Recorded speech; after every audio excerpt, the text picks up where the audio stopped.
All right, guys.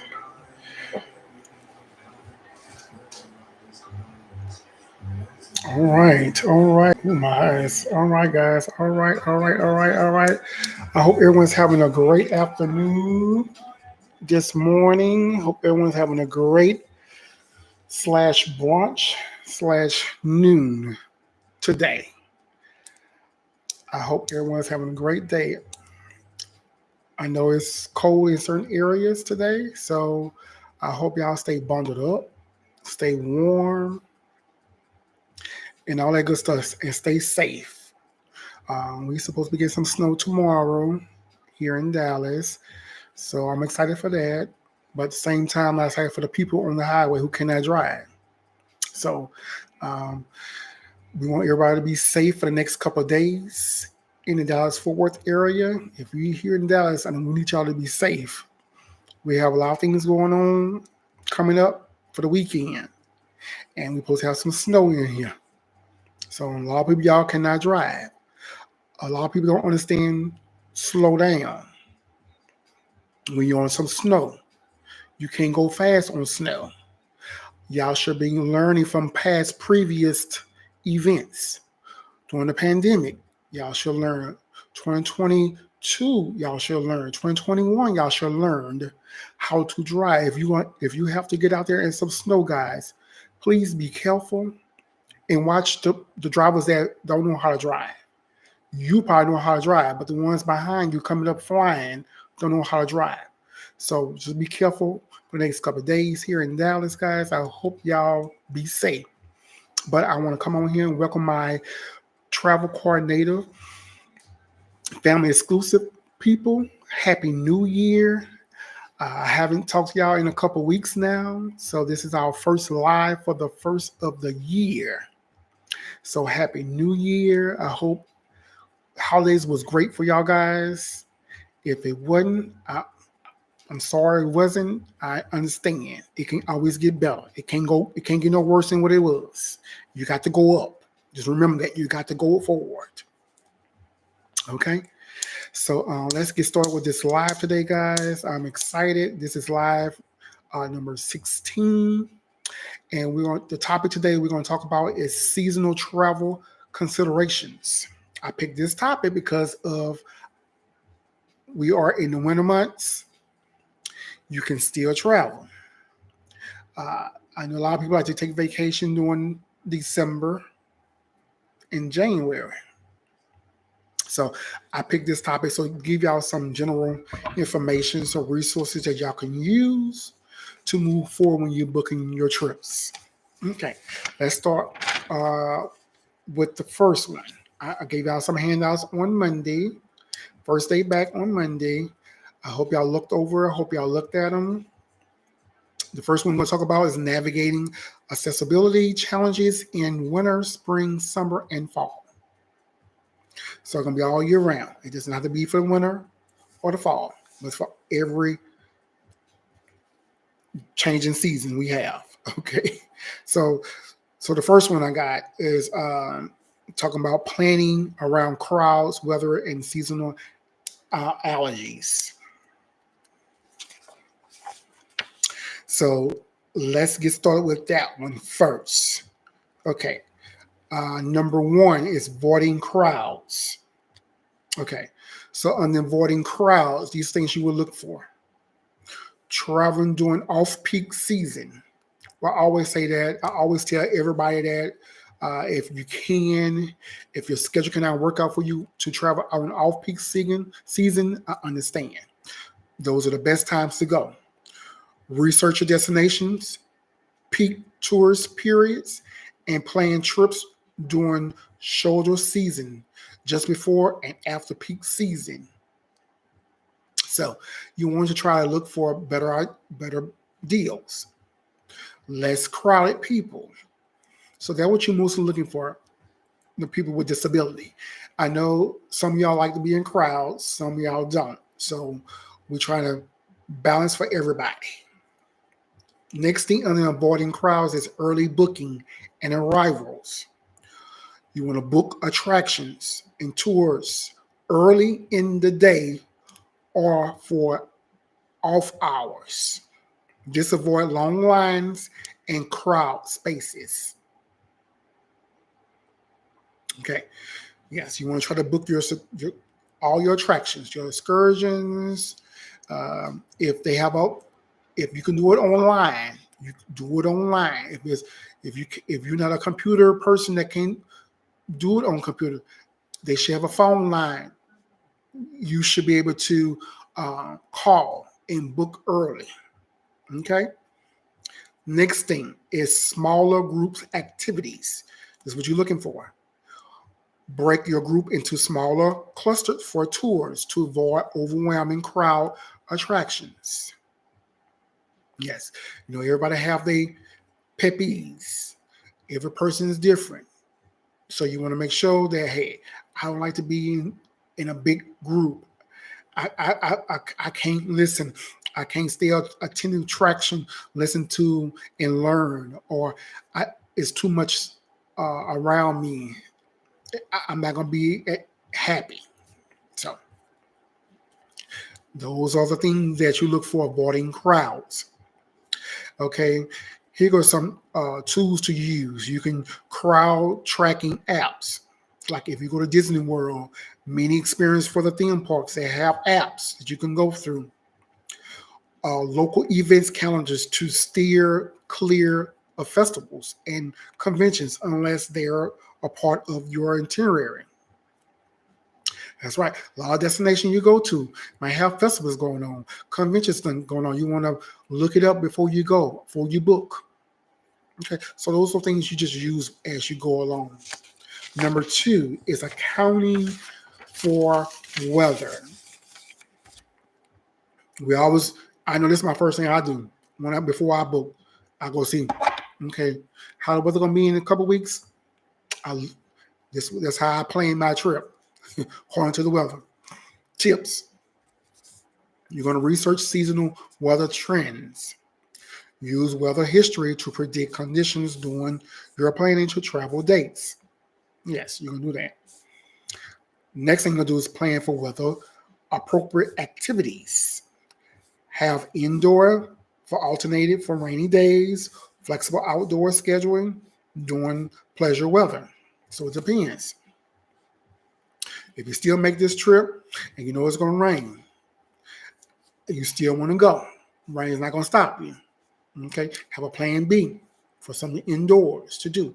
So you're going to research for that before you leave for this trip. You're going to start looking around what we could do for indoors activities. Next thing you can do is prepare for extremes. Okay, you're going to pack essentials for unexpected weather. Rain ponchos, sunscreens, or warm layers. That's right. It depends where you're going. Here we go again. You're going to look at the weather prior before booking. See where you're going. That's going to determine what you're going to pack, what you're going to bring. Okay? And check accessibles for at indoors backup vendors. You're going to arrange temperature control, temperations, options. These are adaptions for disability. So you want to just check around, make sure like, a bus or a van may be too cold, or you want to make sure that they have temperatures in these vehicles. Like just some places, some vehicles don't have. So, hey,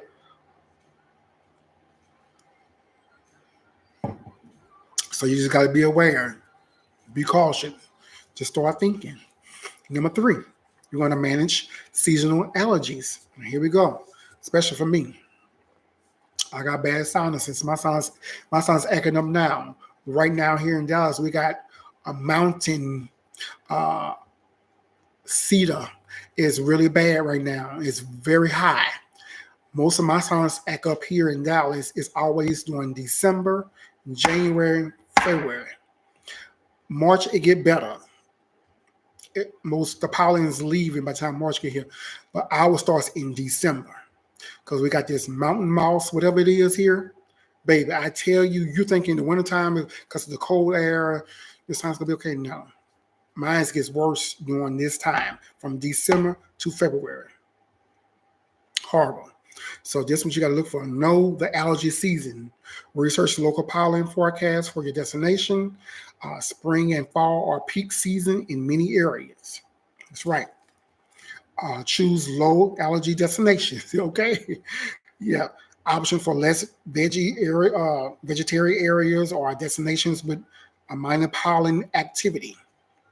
Yeah. You don't want to go to no places like a theme park where have a lot of roses, a lot of things, a lot of pollen will be on. I know we like to go to these gardens for tours, and yes, you want to make sure what season it is before you go, because before you leave out there, you're gonna be not feeling too well, sneezing or whatever you're gonna be doing, or take your meds before you go. Okay, you want to pack allergy essentials. That's right. Encourage travelers to bring nasal spray or air uh, purifiers to bring in your room, whatever. How can you breathe and make your breathing better? Okay, so that's number three. And also, I was for the group precautions. They carry a first aid kit with allergy treatments. Okay, acne pens in case of you might be allergic to peanuts or whatever somebody eating, you want to have that pen. Use air conditioned rooms and vehicles to reduce pollen exposure. You want to plan for medical contingency by identifying nearby pharmacy and medical facilities in advance. That's right. Especially I know so in the springtime, especially back at home. See, when I go home, I don't care when I go home, like back to Louisiana, baby, my son's gonna act up anyway because it's more marsh there than here in Dallas. It's more drier air here, but we do have humidity here, but it's not as worse as Louisiana. I don't care what time I go home, my silence will act up. As I get back here, I could tell a difference all the time. It doesn't matter. When I go home to visit, it's still gonna act up. Okay, so I know. Number four, combining these factors. You're going to use trip planning tools or apps that provide integrity crowd, weather, or allergies forecasts. Like I say, you want to make sure you have these on your phone. You can know where you're going, how the weather's going to be before you get there, before you get on that plane. If it's going to be a delay, you're going to know already ahead of time. Build an itinerary that balances activities and relaxed days to account for weather and crowd fatigue. Yes, you want to make sure your itinerary is great. Is it going? It's going smoothly. If it's too heavy, you need to cut back or change some things on your itinerary. So you're gonna have a great time. So you won't be so fatigued and tired and exhausted on your trip. Included downtime, flexible slots to accommodate unexpected changes, such as weather or allergy flares. Especially, I know me. I know if I go for one day, I'm out in Paris or somewhere, and I get back to the hotel, I'm not feeling well. I know the next day I'm gonna try to take some forward or slow down. I'm probably won't do as much like I did the first day because of my allergy flare-ups. Okay, so that's number four, guys. So for your first handout I gave y'all, I hope that this helped. I gave you more details on my live. I probably just gave y'all the first four, like avoiding crowd, accommodating to weather, and managing season allergies and combination these factors. So those are more detailed with the first flyer I gave y'all guys. The second one we're going to talk about is the best beaches destination for wheelchair user and sensitive travelers. Okay, so these destinations is for you guys. I hope this will help you guys when you're booking and looking for places to go. First one on the list is Destin, Florida. That's in the United States. Known for its soft white sand, clear waters, Destin offer accessibility features like beach wheelchairs and paved walkways. They have some quiet areas, plenty of shade spaces, make it ideal for those seeking low stimulation environment. Less people, less crowded on these certain parts of the beach. So they do have areas. And they do have uh, accessible wheelchairs, pavements, so you can go through in Destin. That's good. Second thing on my list is Coronado Beach, California. This is wheelchair friendly. Beach mats extends across the sand. That's good. And beach wheelchairs are available to rent there. That's awesome. They have calm ways, less crowded area near the hotel. Their Colorado air are perfect for relaxation. Okay, that was number two. Number three is Sister Key Beach. This is in Florida. It's another place in Florida. Designated accessible parking, paved ramps, free beach wheelchairs. Make this beach very inclusive. That's good. Okay. They also have gentle ways, created a smoother sensory experience. You just got to find areas.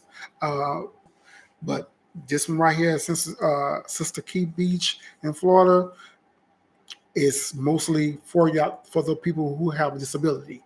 That's awesome. Number four is Hanama Bay in Hawaii. Yeah, well, all right. Hawaii have a beach for you. It's for it's stating saying the Marines conversation area has wheelchair accessible pathways, snorkeling equipment for people with disability. It controls visitor numbers, ensured a peaceful environment with clear, calm water for sensitivities guests. Okay, that is great, guys. So anywhere you can go in this world, see from Florida, from the United States, all the way to Hawaii, they have something you can do. If Hawaii is on your bucket list, there you go. All right, number five, Gold Coast, Queensland. This is in Australia. Many beaches offer beach mat, paved way, accessible restrooms, equipment rental such as surf chairs. They don't have a surfboard, they have surf chair. That's awesome. Early morning, less crowded beaches. Okay, yes, that's when they want you to go. I know if you want to go in the afternoon, you already know they tell you now. Early mornings, so you might need to get up there about 6, 7, 8 o'clock in the morning before the crowd get out there and enjoy the beach. Number six, Barcelona, Spain. Here we go. Barcelona beaches have beach wheelchairs, accessible restrooms, trained lifeguard for assistance. Now, all these other beaches did not say trained lifeguard for assistance. So I'm like, oh, do they have lifeguards on duty? Okay, so you got to think about that too as well. So it's not going to help you out there, guys. The promenade area provides a quieter alternative to the bustling beachfront. So they let you know what areas is quieter, it's calmer, you can relax. Number seven, Myrtle Beach, South Carolina, in the United States. Offer free beach wheelchairs, ADA accommodated ramps, accessible boardwalks. The North Myrtle Beach tends to be less crowded with plenty of nature to explore nearby. So they're letting you know what side of the beach. Here you go. So I hope this information helped you guys. So number 8, I got this going to be Plucky, Thailand. It's in Thailand. This is awesome. Okay. You got Nahar Beach has beach wheelchairs, smooth access path, and tranquilizing waters. The surrounding area is laid back, offering many sensor overloaded compared to Boston beaches. Okay, so they still have certain areas that's more sensitive to y'all guys, so you won't overcrowd you guys. Number 9, Brighton Beach, UK. This beach have wheelchair-friendly access, and the Brighton I-360 provides stunning views of the coastline. Offer a more relaxed path with quieter sections away from the pier. So here you go, guys. UK got a beach. All right. Number 10, last but not least, is Aruba in the Caribbeans. Eagle Beach, Palm Beach are known for their accessible facilities, including smooth path and water wheelchairs. Okay, they got water wheelchairs. Okay, they ready. They ready for y'all. So they ready for y'all to get there. There are gentle trade winds, crystal clear waters create a smooth experience. All right. So yeah. So tips for traveling planning. Just make sure when you're planning, you want to make sure you want to verify they have beach wheelchairs, pathways, ADD complicated amenities for y'all, restrooms, so you could be able to maneuver around the beach and get to restrooms if you have to. So when you start booking, looking places to go. Okay. All right. So that's for the beaches. All right. Last but not least, the last handout I gave you guys was on navigating accessibility challenges in winter, spring, summer, and fall. So yeah, so this is going to be more. I'm going to give you more detail on this resources, tips for this to let you know. Mostly y'all would know some of this already, but these for the people who have not traveled before, looking to travel. So everything is not. Saying stupid answer, crazy stuff, or crazy information. It's always good information. Somebody have not traveled in this world today and looking forward to traveling. So any information I give is good resources for anybody who need to travel.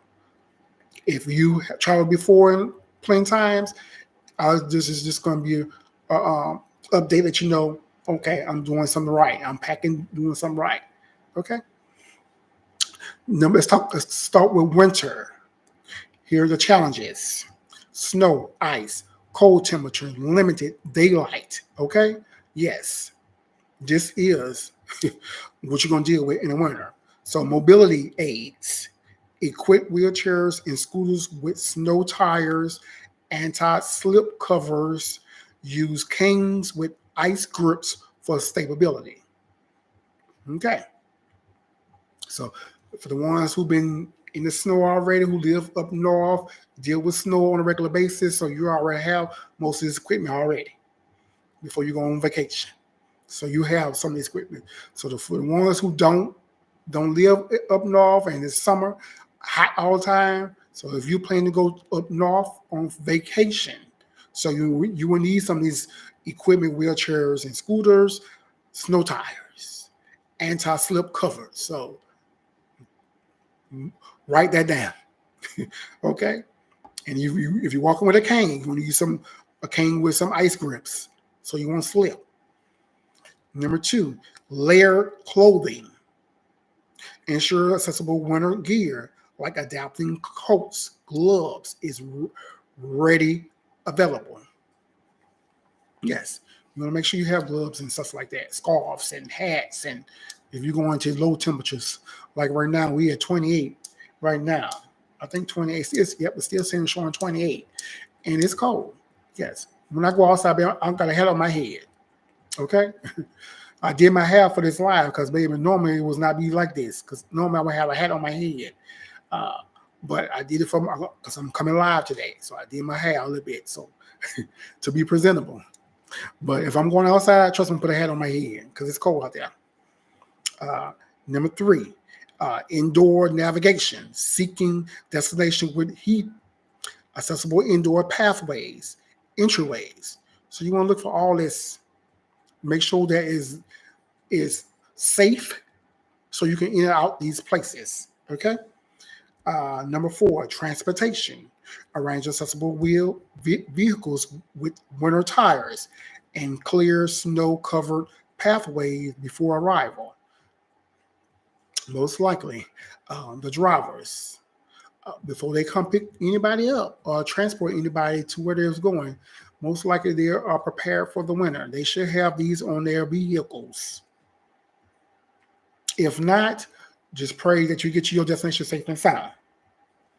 But yeah, most vehicles up north most likely have plows, people that plow the roads. So most likely the roads won't be as horrible. You can still drive in this kind of weather, snow weather. But All the time I see what transportation uh, vehicles with chains and winter tires on them is for like charter buses, 18 wheelers. So they would need all that. But mostly, if you're driving up north, they're most likely plowing the roads for you guys, so you can have a smooth day. If not, just pray that you get your destination safe and sound. Number 5, emergency supplies. Keep warm blankets, portable chargers, first aid kits in case of delay.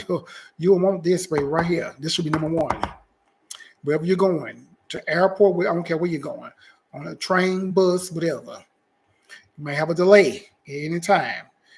Keep warm blankets, keep portable chargers. We all have this, we all in the 21st century now. We got all these electronics and everything we carry now is you need a plug. So we should keep those with you. First aid kit need to become with you as well. Okay, so that's for the winter. These are things you need to have to beat these challenges. Now let's go to spring. We're jumping to spring now. Spring challenges: unpredictable weather, muddy path, allergies. Okay. Mm-hmm. I'm drinking me some good coffee, guys. I've been drinking coffee for almost all day. Look like it's 12:25 here. I'm still drinking coffee because it's keeping me warm. Okay, so here are the things under here you need to do. Outdoor path. Choose accessible parks with paved paths to avoid mud. Yeah, you know spring gonna be raining. Mud, okay? Allergies preparedness. Consult a local pollen look for forecasting. That means you need to bring your sprays, bring your allergy medicine, Benadryl, whatever you have to bring. You already know for the start of fat. Full of fat. Waterproof gear. Cover the wheelchairs and clothing for sudden rain showers. Yeah. Ponchos, bring all that with you. Umbrellas if you can. Cover your wheelchairs up. You don't want your wheelchair back. If you got a mobility wheelchair, you want to get the battery weight up. You want to keep that covered. Check ramps. Ensure ramps and pathways are clear for seasonal debris like wet leaves. Now, leaves are slippery. Now, I'm like, how leaves would be slippery? So now I know, because from my house over here, I walked on some leaves. I'm like, oh, I slipped a little bit. I was like, oh, you can slide on leaves. And it was dry. So just imagine if they were wet too. And you can slip on leaves. I was shocked to see that. I know in the grass you can slide on them, but when they're on the concrete, I'm like, okay, yeah, you can slide on leaves. I was surprised see that on concrete. Yeah. So next thing is with accessible gardens. If you want to visit these botanic gardens and for field trips and going on tours, adapt features like sensitive tours. You want to make sure you go in small crowds, or you want to be in a smaller little group so you can learn the history of these flowers in this garden. So you got to think about that too. So, because most likely it'd be packed in those botanic gardens, especially here in Dallas. I took a group out there, baby. That parking lot was so full. We got there early in the morning. We got there about 8, 9 o'clock. By the time 1, 2 o'clock, it was packed. Baby, it was packed. Yes. And that was just during any season. It don't have to be a holiday, nothing. But that garden stay packed. So, yes, those gardens you going to for tours and stuff, yeah. Be very visual, and when you're booking them, make sure you want to be in a smaller group. Let them know, hey, they got tours there. They understand. Hey, so let's go with summer. Summer challenges: heat, dehydrated, crowded destinations. Heat, dehydrated, crowded destinations. Here we go. It's when peak season. This is when most everybody go on vacation. This is when everybody want to go because most likely they're taking their vacations. They got kids out of school, so they got to go on vacation while the kids out of school. And they're about to be crowded. So first thing you look for cooler tools. Use personal cooling devices such as misty fans, cooling towers, shade routes, plan itinerary around shade or indoor air-conditioned locations. Okay, hydration, carry reusable, accessible water bottles, and plan frequently water breaks. Yes, definitely that water breaks. If you're going on these tours and y'all walking these parks, baby, yes. Most likely the tour guide will stop. They will let you know, hey, this is gonna be a break. Use restroom, get some water, whatever you want to do. We'll get back, we'll meet back up in 5-10 minutes. Okay. So use your time, refresh your water bottle, add more water to it. Yes, drink plenty of water when it's hot.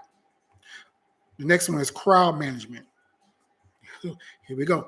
Visit attraction early during less busy times to avoid congestion. Yes, if that's possible. Most likely in the summertime, everybody start early. Everybody it be mostly late. Still be packed.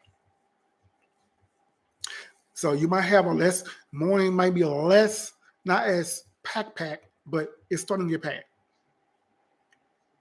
Then sun protection, pack adaptation sunscreens, applicants, and hats. Yes, you want to bring sunscreen. Don't forget your sunscreen. Get the right kind for you. Because baby, cancer is real.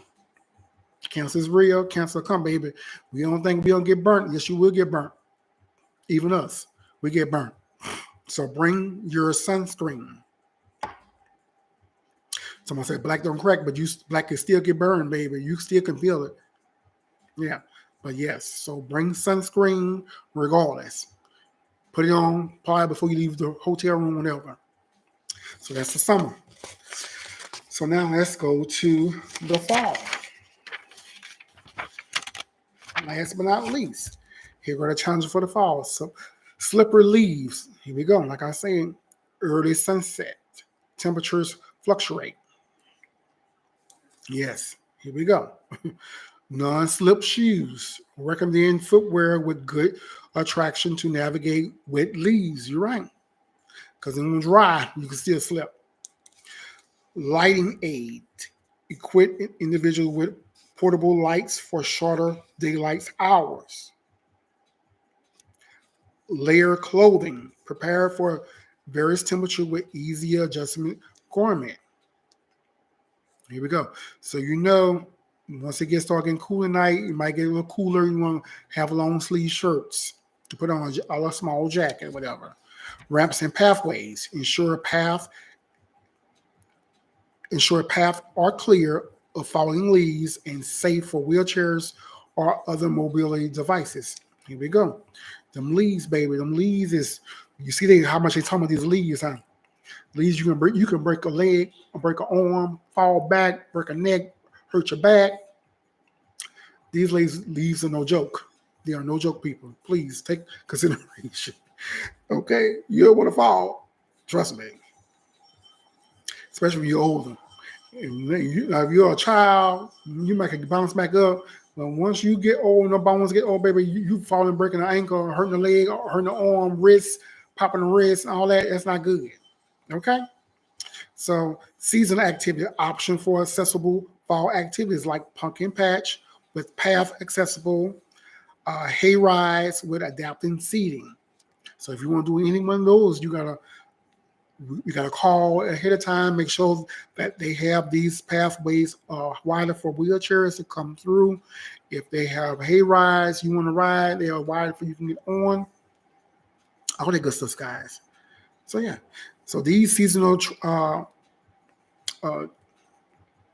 attractions ensure that travelers with disabilities can enjoy a safe and comfortable experience year round. Yes. So you just want to make sure, guys, when you're doing your vacation, booking these trips, you want to be prepared, ready. That's why I talk about this season, because it's seasonal. It's seasonal travel because we travel all year round. It doesn't matter what time of year it is, we going some places. So you want to be prepared and ready to go. That's all. So I hope y'all enjoyed this live. I hope it was great information for you guys. Like I say, you always follow me. Go to my Facebook page or travel coordinator for families with disability.